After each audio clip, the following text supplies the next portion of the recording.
Sa dulo ng baryong Nalubayan, kung saan ang lupa ay laging mamasa-masa at ang hangin ay may dalang amoy ng dahon at lumang ugat, nakatayo ang isang bahay na yari sa kahoy na tinuhog ng panahon. Doon naninirahan ang tatlong magkakapatid na albularyo, sina Isandro, Mateo at Lucia. Kilala sila sa buong paligid bilang mga tagapangalaga ng sinaunang kaalaman, mga taong marunong umunawa sa bulong ng halaman at pintig ng lupa. Sa kanilang mga kamay, ang sugat ay humihilom, ang lagnat ay bumababa, at ang mga bangungot ng gabi ay unti-unting natatabunan ng mahimbing na tulog. Si Isandro ang panganay, tahimik at mabigat ang tindig. Sa kanyang mga mata ay naroon ang lalim ng maraming tag-init at tag-ulan. Mga panahong pinagmamasdan niya ang mga halaman sa gubat at natutunan ang kanilang lihim. Si Mateo naman ang gitna, masalita, may ngiting madaling makuha ang loob ng tao at may kakayahang gawing magaan ang mabibigat na usapan. Si Lucia ang bunso, may hawak na talas ng pakiramdam na tila likas na kaloob. Madalas niyang maramdaman ang sakit bago pa man ito sabihin at naririnig niya ang mga hudyat ng panganib sa mga lugar na tila tahimik. Ang kanilang ama, isang kilalang albularyo rin, ang nagturo sa kanila ng mga dasal na binibigkas ng marahan, yung mga dahong dapat pitasin sa tamang oras at ng paggalang sa mga bagay na hindi nakikita. Sa kanyang pagpanaw, iniwan niya ang babalang huwag kailanman gamitin ang kaalaman sa kapinsalaan ng kapwa, sapagkat ang balanse ng mundo ay marupok at madaling mabasag. Ang tatlong magkakapatid ay lumaki sa aral na iyon, kaya't sa kabila ng kanilang kakayahan, pinili nilang manatiling mapagpakumbaba. Ngunit ang katahimikan ng Nalubayan ay may hangganan. Sa kabilang dulo ng baryo, sa isang lupang tinatakpan ng makapal na anino ng mga punong balete, naninirahan ang isang mambabarang na bihira lamang banggitin ang pangalan.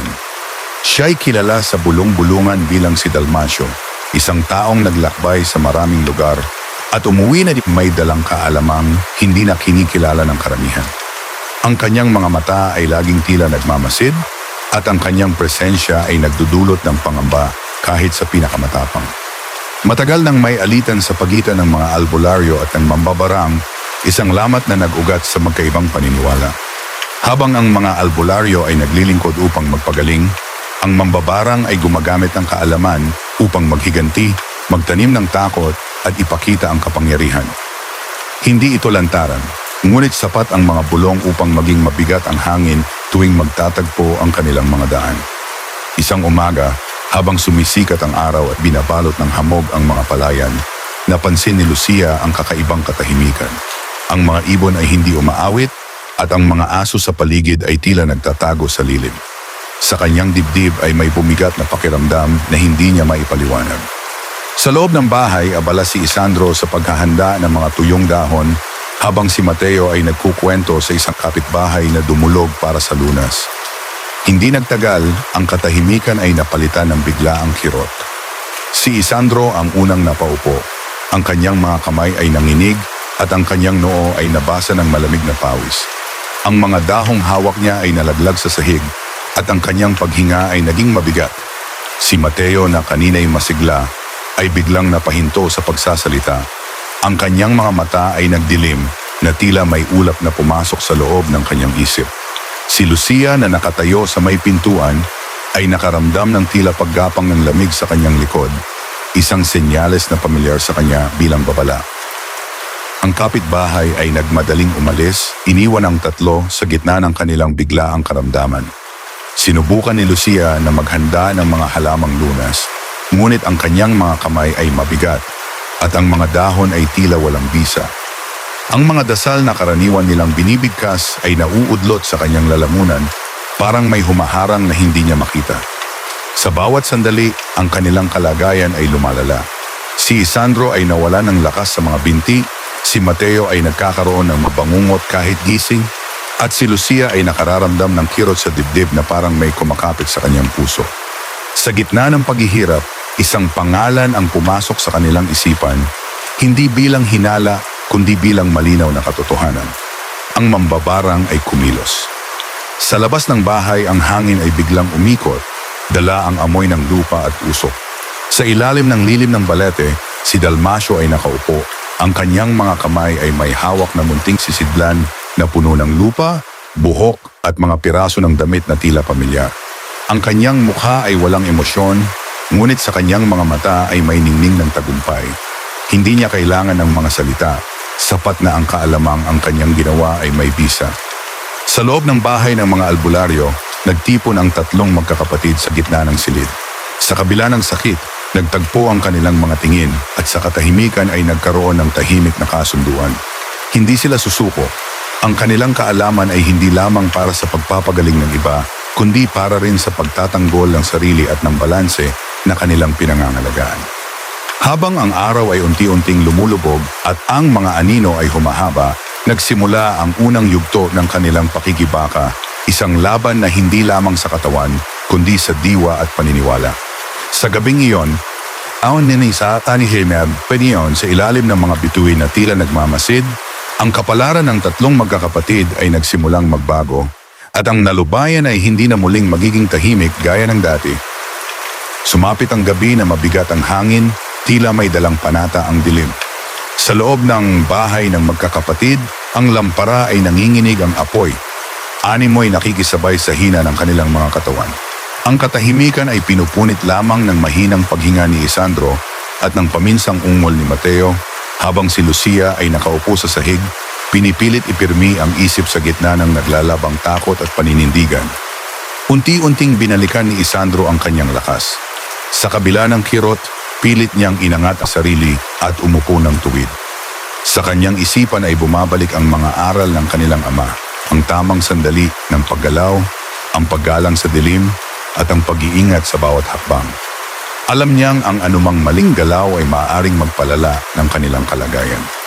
Si Mateo na kanina'y tila nalulunod sa sarili niyang mga bangungot, napapikit ng mahigpit. Sa likod ng kanyang mga talukap ay paulit-ulit na sumisilip ang mga aninong walang hugis, mga bulong na nagtatangkang sirain ang kanyang loob. Ngunit sa gitna ng mga iyon, pinili niyang humawak sa alaala ng mga panahong tumatawa sila sa bukid, sa mga gabing magkakasama silang nakikinig sa kwento ng ama. Ang alaala ang naging sandigan niya laban sa takot. Si Lucia ang unang nakaramdam ng bahagyang pagbabago. Sa gitna ng sakit sa dibdib, may dumaloy na init na tila nagmumula sa lupa mismo. Ipinikit niya ang mga mata at inilapat ang palad sa sahig na kahoy. Hinayaang pumasok sa kanya ang tibay ng lupang matagal nang sumusuporta sa kanilang tahanan. Sa sandaling iyon, malinaw niyang naramdaman na ang ginawa sa kanila ay hindi basta karamdaman. Ito ay isang ugnayang sadyang itinanim, isang tali na kailangang hanapin at putulin. Dahan-dahang nagsalita si Isandro, ang tinig ay mahina ngunit buo. Ipinabatid niya ang pangangailangang tukuyin ang pinagmulan ng ginawa sa kanila. Hindi sapat ang lunas kung hindi alam ang ugat. Sa kanyang isip ay bumuo ng larawan ang isang ritual na bihira nilang gawin, sapagkat ito'y nangangailangan ng sabayang lakas at malinaw na kalooban ng tatlo. Sa kabila ng panghihina, pumayag si Mateo. Ang kanyang ngiti ay bahagyang bumalik, hindi dahil sa sigla, kundi dahil sa paniniwalang hindi sila nag-iisa. Si Lucia ay tumango, ang kanyang mga mata ay nagniningning sa dilim, handang harapin ang anumang katotohanang lalabas. Inayos nila ang gitna ng silid. Isang bilog ang binuo gamit ang mga tuyong dahon, asin, at piraso ng kahoy na matagal na itinatago ng kanilang ama. Walang salitang binitawan sa simula. Ang katahimikan ay bahagi ng ritual, isang pag-anyaya sa mga pahiwatig na hindi naririnig sa ingay.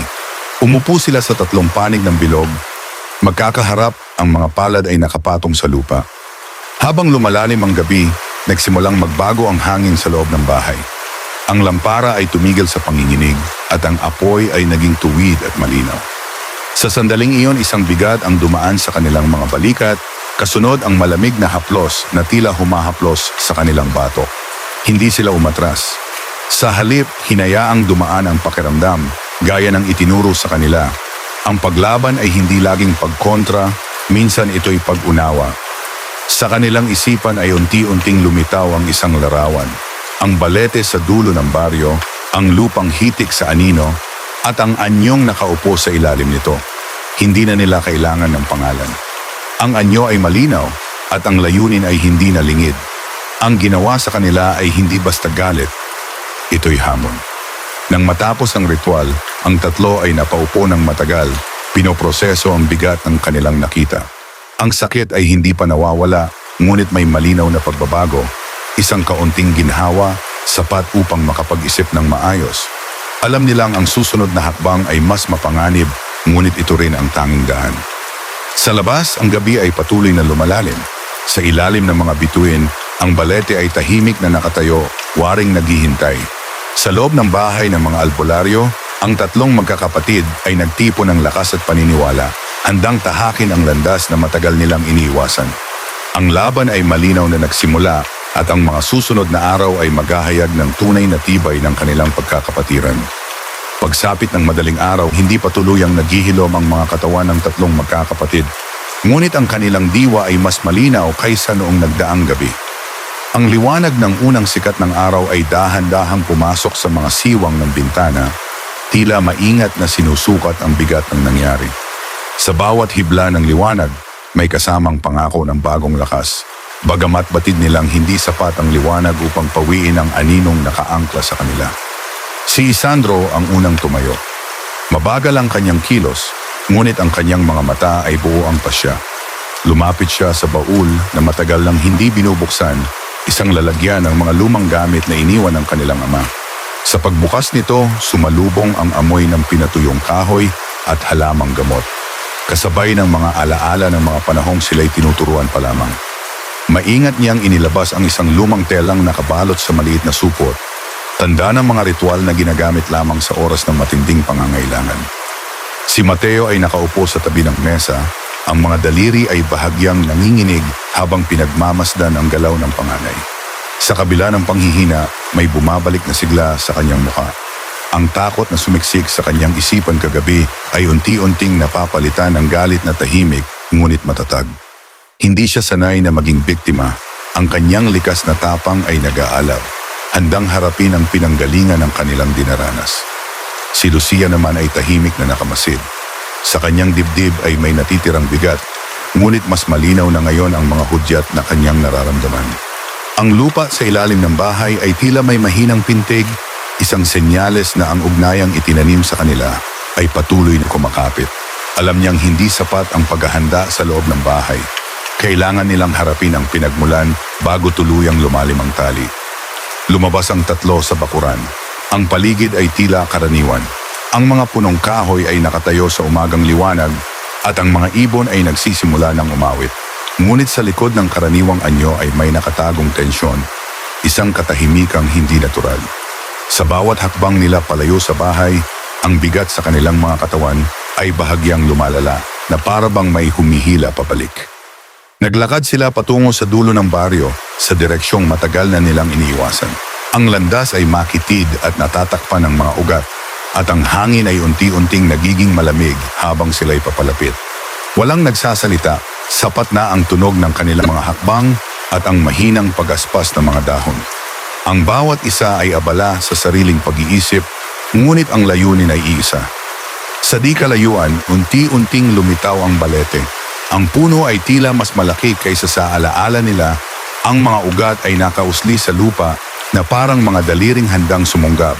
Sa lilim nito, ang liwanag ay nahihirapang pumasok at ang hangin ay tila nakatigil. Tumigil sila sa ilang hakbang ang layo, pinagmamasdan ang punong matagal ng kinatatakutan ng baryo. Biglang sumikip ang dibdib ni Lucia. Ang pakiramdam ay pamilyar, isang malinaw na tanda ng presensya na hindi ka nais-nais. Si Mateo ay napahigpit ang kamao at si Isandro ay marahang ipinikit ang mga mata, inihahanda ang sarili sa anumang kahaharapin. Hindi pa nila nakikita ang sinumang tao, ngunit malinaw na hindi sila nag-iisa.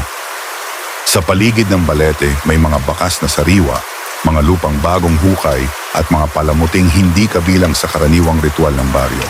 Ang mga palatandaang iyon ay sapat upang patunayan ang kanilang hinala. Ang ginawa sa kanila ay sinadyang ipaalam, isang paanyaya sa laban na hindi maaaring balewalain. Habang nakatayo sila sa harap ng puno, ang hangin ay biglang umikot, dala ang amoy ng lupa at lumang dahon. Sa sandaling iyon, naramdaman ng tatlong magkakapatid ang pagigting ng tali na nakakabit sa kanilang mga katawan, isang paalala na ang oras ay hindi kakampi. Ang kanilang paglapit ay hindi na maaaring ipagpaliban. Sa katahimikan ng umaga, sa harap ng balete na tila may sariling buhay, malinaw sa kanilang tatlo na ang susunod na hakbang ay magtatakda ng kanilang kapalaran. Ang daan pabalik ay unti-unting nagsasara at ang tanging landas na natitira ay pasulong patungo sa mas malalim na anino.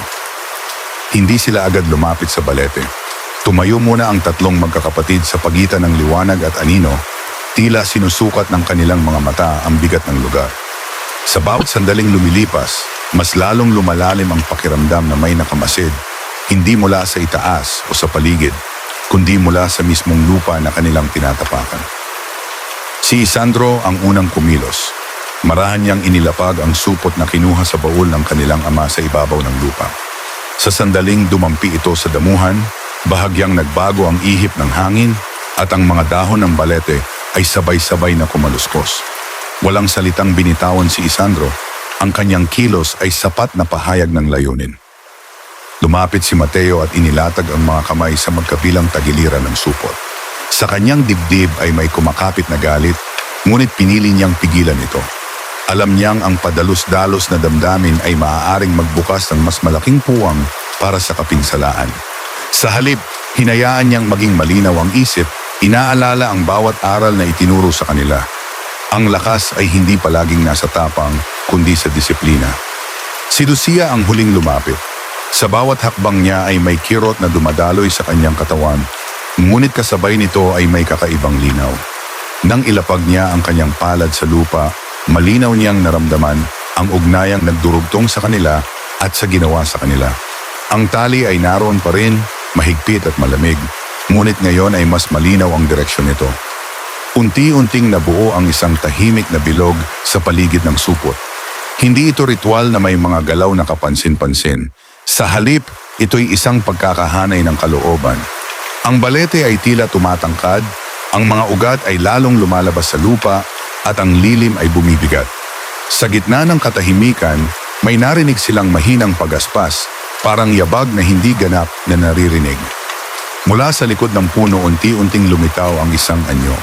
Ang lalaki ay may tindig na tuwid ngunit mabigat at ang kanyang mga mata ay walang ipinapakitang emosyon.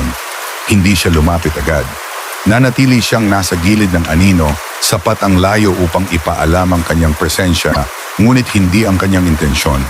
Ang kanyang katahimikan ay mas mabigat kaysa sa anumang salita. Nagtagpo ang mga tingin ng tatlong magkakapatid at ng anyong nasa lilim. Walang galit na hayag, walang pananakot na binigkas. Ngunit sa pagitan nila ay may malinaw na hamon. Ang ugnayang itinanim sa mga albularyo ay bahagyang humigpit, na parang nagpapaalala na ang oras ay patuloy na umaandar. Isang biglang lamig ang dumaan sa paligid. Ang liwanag ng araw ay tila humina at ang hangin ay nagdala ng amoy na hindi kabilang sa umaga. Si Mateo ay napahigpit ang hininga at si Lucia ay napapikit saglit upang pigilan ang pag-ikot ng kanyang paningin. Si Isandro ay nanatiling tuwid, ang mga balikat ay mabigat ngunit matatag. Sa sandaling iyon, malinaw sa kanilang tatlo na ang pagharap na ito ay simula pa lamang. Ang anumang balak na binuo sa lilim ng balete ay mas malalim at mas masalimuot kaysa sa kanilang inaasahan. Ang katahimikan sa pagitan nila ay hindi kapayapaan, kundi paghahanda, isang pahinang nagbabadya ng mas mabigat na kabanata na darating. Nanatiling mabigat ang katahimikan sa ilalim ng balete, tila ang hangin mismo ay nag-aabang ng unang paggalaw. Ang anyong nakatayo sa lilim ay hindi umusad, ngunit ang presensya nito ay sapat upang magpabigat sa dibdib ng tatlong magkakapatid. Sa bawat sandaling lumilipas, mas malinaw ang pakiramdam na ang ugnayang nakakabit sa kanila ay humihigpit, dahan-dahan, ngunit walang tigil. Si Isandro ang unang nakaramdam ng pagbabago. Ang kirot sa kanyang mga binti ay umakyat hanggang sa kanyang balakang na parabang may humihila pababa. Pinilit niyang manatiling tuwid, inilapat ang bigat ng katawan sa lupa, at hinayaang dumaloy ang lakas mula sa ilalim. Sa kanyang isipan ay malinaw ang paalala ng ama. Ang lupa ay hindi lamang tinatapakan, ito'y kaagapay. Si Mateo ay biglang nakaramdam ng pagkahilo. Ang paligid ay tila umiikot at ang tunog ng mga dahon ay nagiging malayo. Sa gitna ng pagkalito, may pumasok na alaala ng mga salitang binibigkas nila tuwing may matinding karamdaman sa baryo. Mga salitang hindi sigaw kundi bulong.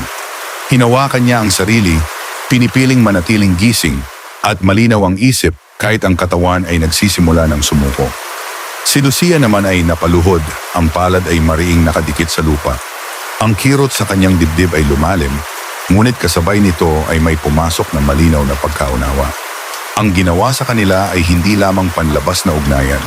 Ito'y unti-unting kumakapit sa kanilang diwa, sinusubok ang kanilang paninindigan. Ang pagputol nito ay mangangailangan ng higit pa sa kaalaman, kailangan nito ang buo nilang loob. Sa lilim ng balete, ang anyo ay bahagyang gumalaw.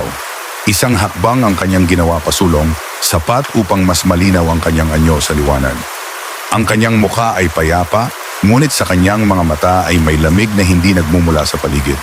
Ang bawat kilos niya ay kontrolado, na para bang ang lahat ay bahagi ng isang mas malaking bala. Muling umikot ang hangin, mas malakas ngayon, at ang mga ugat ng balete ay tila gumalaw sa ibabaw ng lupa. Ang supot na inilapag ni Isandro ay bahagyang umalog, at sa sandaling iyon ay ramdam ng tatlong magkakapatid ang biglaang higpit ng tali na nakakabit sa kanila.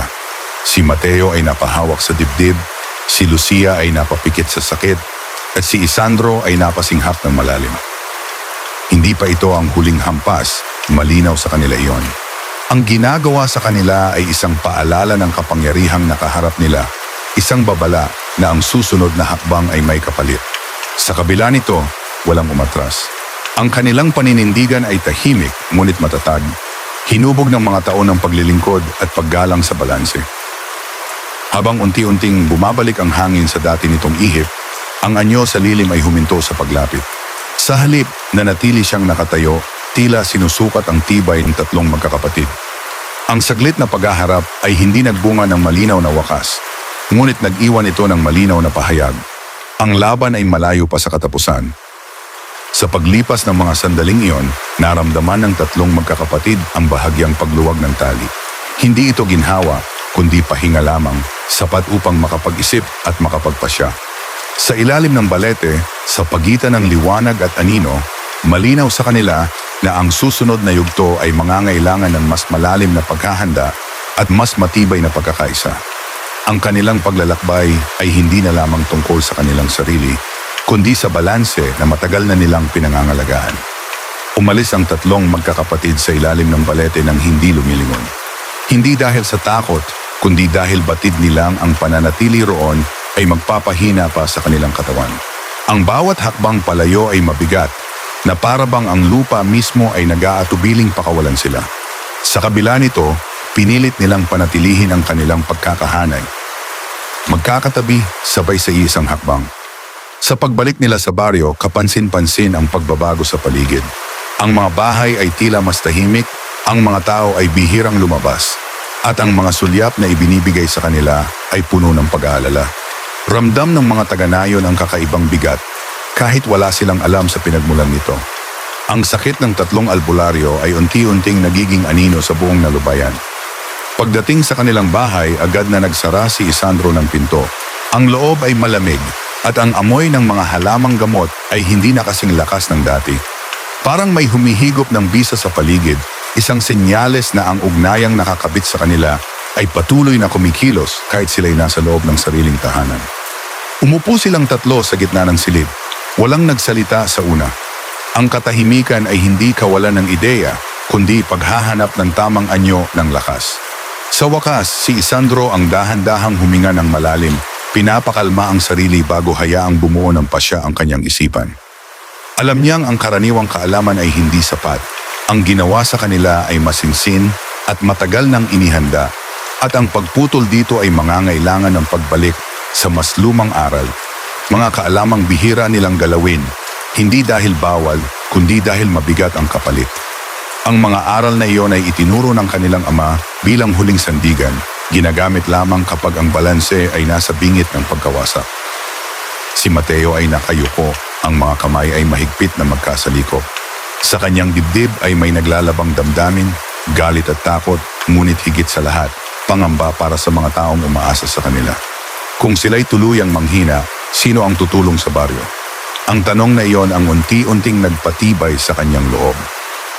Si Lucia ay nakatingin sa sahig, ngunit ang kanyang isipan ay nasa mas malalim na lugar. Nararamdaman niya ang bawat hibla ng ugnayang nakakabit sa kanila at malinaw sa kanya na may oras itong sinusunod. Hindi ito biglaan kundi dahan-dahang pag-ubos, parang tubig na unti-unting sumisipsip sa lupa. Alam niyang kung hindi sila kikilos sa tamang sandali, ang tali ay magiging bahagi na ng kanilang pagkatao. Muling binuksan ni Isandro ang baul. Sa pagkakataong ito, inilabas niya ang isang lumang aklat na yari sa makapal na papel. Ang mga pahina ay naninilaw at may mga bakas ng panahon.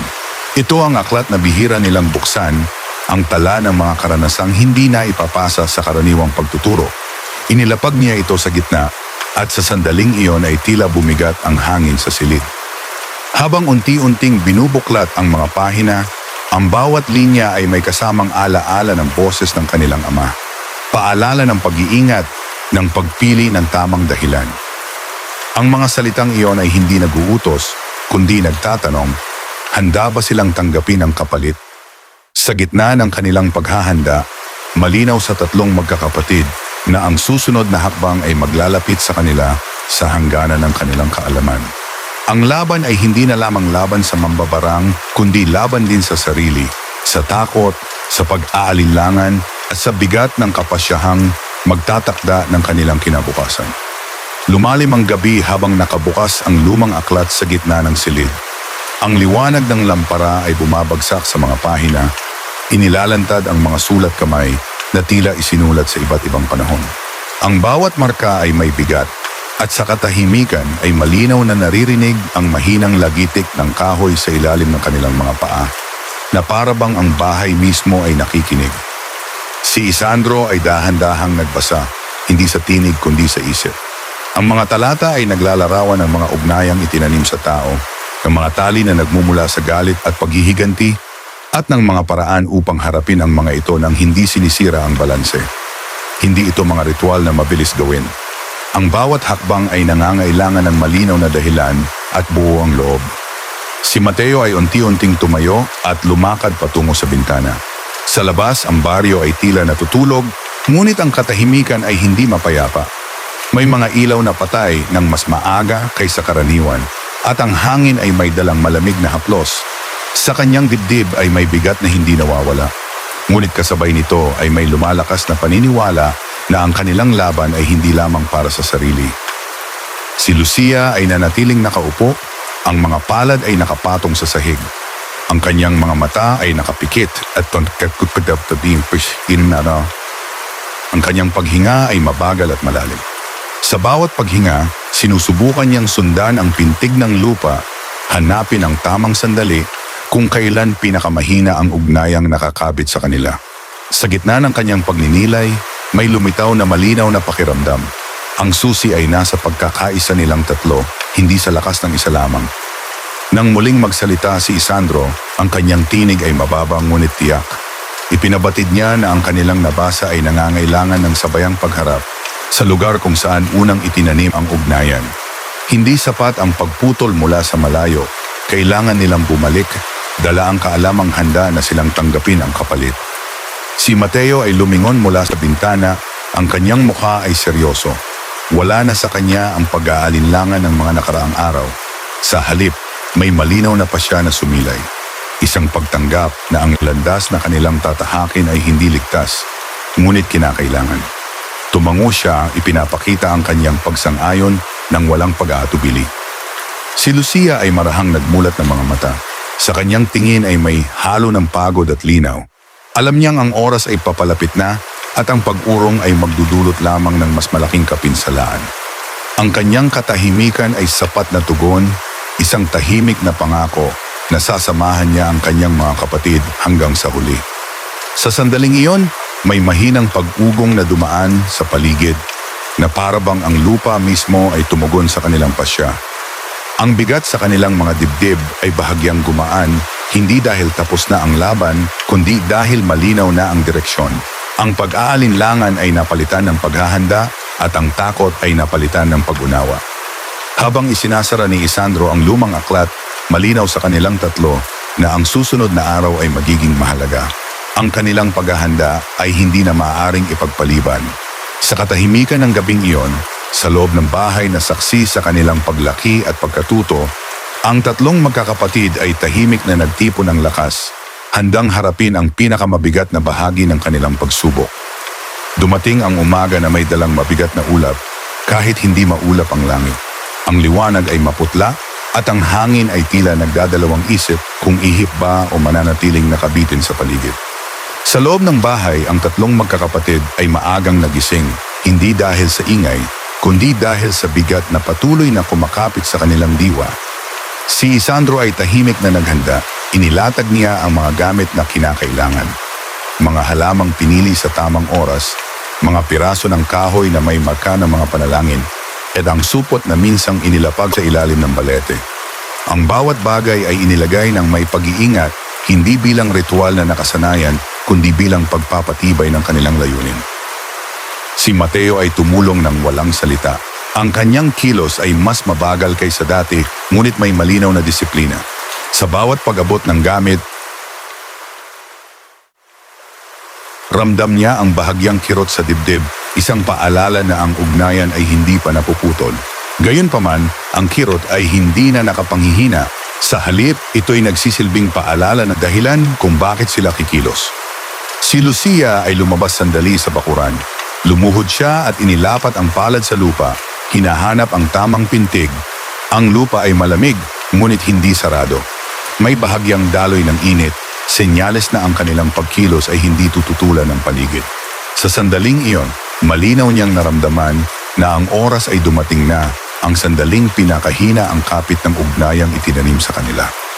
Muling nagtipon ang tatlo sa pintuan, walang paalam na binigkas, walang pangakong sinabi. Ang kanilang mga tingin ay nagtagpo, at sa katahimikan ay nabuo ang isang tahimik na kasunduan. Ang kanilang lakas ay nasa pagkakaisa, at ang anumang mangyari ay haharapin nila bilang isa. Ang landas patungo sa balete ay mas tahimik kaysa dati. Ang mga punong kahoy ay tila umiwas sa ihip ng hangin. Ang mga anino ay mas mahahaba kahit umaga pa lamang. Sa bawat hakbang, ang bigat sa kanilang katawan ay unti-unting nagbabago, hindi nawawala, ngunit nagiging mas malinaw ang anyo na parabang inilalantad ang sarili nitong kahinaan. Pagdating nila sa ilalim ng balete, tumigil sila ng sabay. Ang puno ay nakatayo pa rin, matayog at tahimik, ngunit ang lilim nito ay tila mas makapal. Walang ibang tao sa paligid, ngunit malinaw na ang lugar ay hindi bakante. Ang hangin ay mabigat, at ang lupa ay may pabahagyang panginginig na hindi nakikita ng mata. Inilatag ni Isandro ang mga gamit sa tamang ayos. Si Mateo ay pumwesto sa gilid.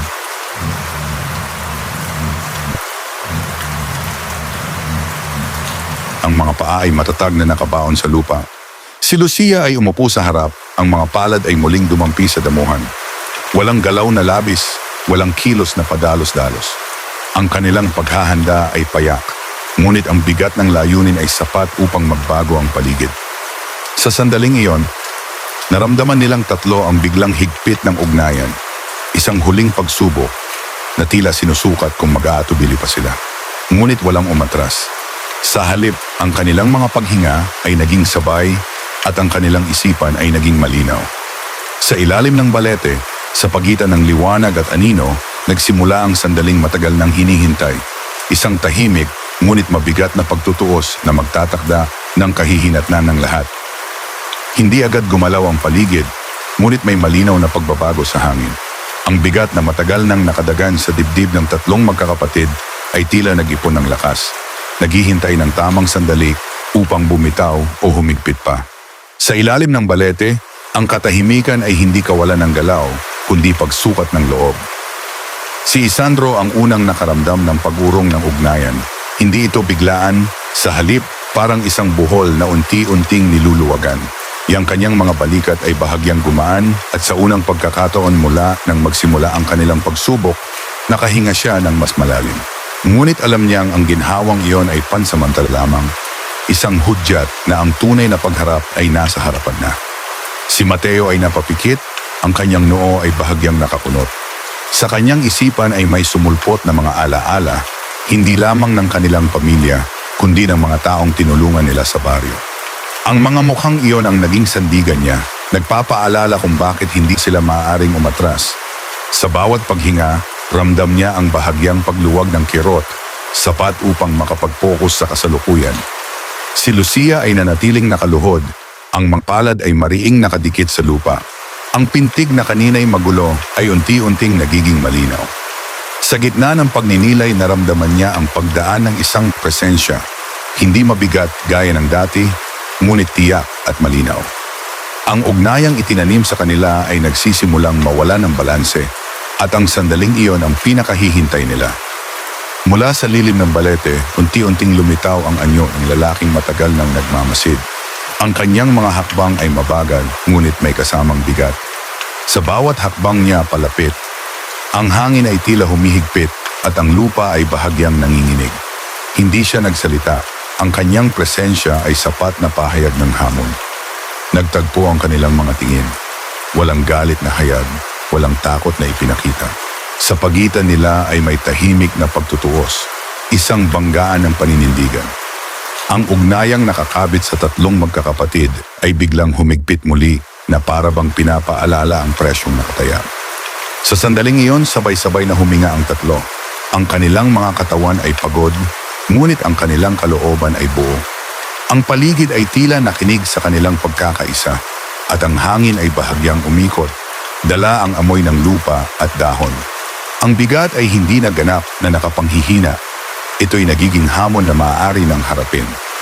Habang nananatiling nakatayo ang anyo sa lilim, malinaw sa tatlong magkakapatid na ang sandali ng pasya ay dumating na. Ang kanilang paghahanda, ang kanilang pagkakapatiran, o ang kanilang paninindigan ay sabay-sabay na susubukin. Sa ilalim ng balete, sa pagitan ng dalawang landas, ang kapalaran ay naghihintay ng wakas na matagal nang iniiwasan. Nanatiling nakapako ang sandali sa ilalim ng balete, na para bang ang oras ay huminto upang pagmasdan ang kahihinatnan ng lahat ng naganap. Ang hangin ay mabigat ngunit hindi na magulo. Sa halip, ito'y tila naghintay ng pasyang matagal ng iniiwasan. Sa pagitan ng tatlong magkakapatid at ng anyong nasa lilim, malinaw na ang laban ay umabot na sa huling yugto. Si Isandro ay dahan-dahang tumayo ng tuwid. Ang panghihina sa kanyang katawan ay naroon pa rin, ngunit hindi na ito nangingibabaw. Sa kanyang dibdib ay may katahimikang bihirang maramdaman, isang linaw na bunga ng pagtanggap. Alam niyang ang anumang mangyari sa sandaling iyon ay bunga ng kanilang pinili at ang pagurong ay hindi na bahagi ng landas. Si Mateo ay humakbang palapit sa kanyang mga kapatid. Ang kanyang paghinga ay mabagal at pantay at ang galit na minsang bumabalot sa kanya ay napalitan ng matatag na paninindigan. Hindi na siya naghahanap ng paghihiganti kundi ng pagtatapos. Sa kanyang isipan ay malinaw na ang balanse ang tunay na dapat pangalagaan, hindi ang pagwawagi ng isa laban sa isa. Si Lucia ay marahang tumayo mula sa pagkakaluhod. Ang kanyang mga palad ay nanginginig, ngunit ang kanyang mga mata ay malinaw. Sa huling pagkakataon, inilapat niya ang kamay sa lupa at doon niya naramdaman ang unti-unting pagluwag na ugnayang matagal nang kumakapit sa kanila. Ang tali ay hindi biglang naputol. Sa halip, ito'y dahan-dahang bumibitaw na para bang kinikilala ang pasyang kanilang pinagtibay. Sa lilim ng balete, ang anyo ay nanatiling nakatayo. Ang bigat ng kanyang presensya ay hindi na kasing tindi ng dati. Sa katahimikan, malinaw na ang ugnayang itinanim niya ay hindi na buo at ang lakas na pinanggalingan nito ay unti-unting humihina.